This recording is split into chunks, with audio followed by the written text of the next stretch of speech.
In this short video, we are going to reset EX6120 Netgear Range Extender device. It's simpler than you think. Locate the factory reset on your Netgear extender on the side or back of your extender. Take a small pin and press in that hole and you will notice that the LED lights on the extender begin to change. The extender will power off and it can take a few minutes to boot up again.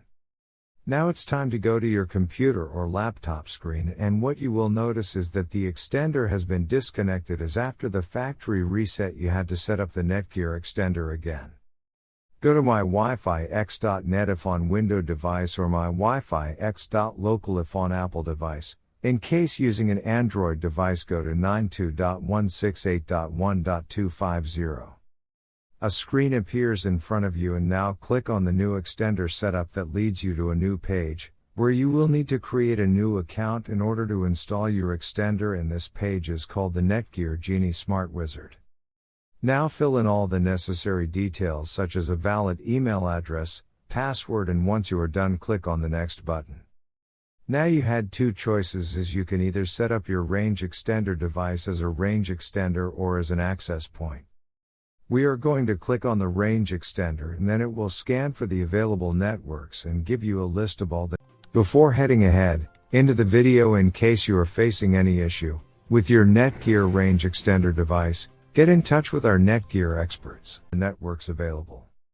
Click on the network that you wish to extend. In my case, it's Netgear router. And then it would ask you for the password of your network, and all you will need to do is fill in the password of your existing network. And click on the next. In case if the Wi-Fi password that you just typed in is correct, then your extender will establish a connection between your extender and router.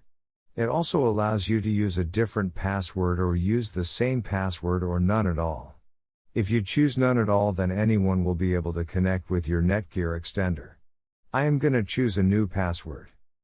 My Wi-Fi extender name is Paul's. You can choose any you like. Now we are successfully done with setting up our Netgear EX6120 range extender. Now go to our taskbar and connect to our newly set up Paul's range extender. And open up our browser, and Google appeared, which means our extended network is working. Thanks for watching our video, and do not forget to like, share, and comment on the video, so that you never miss any video from our channel.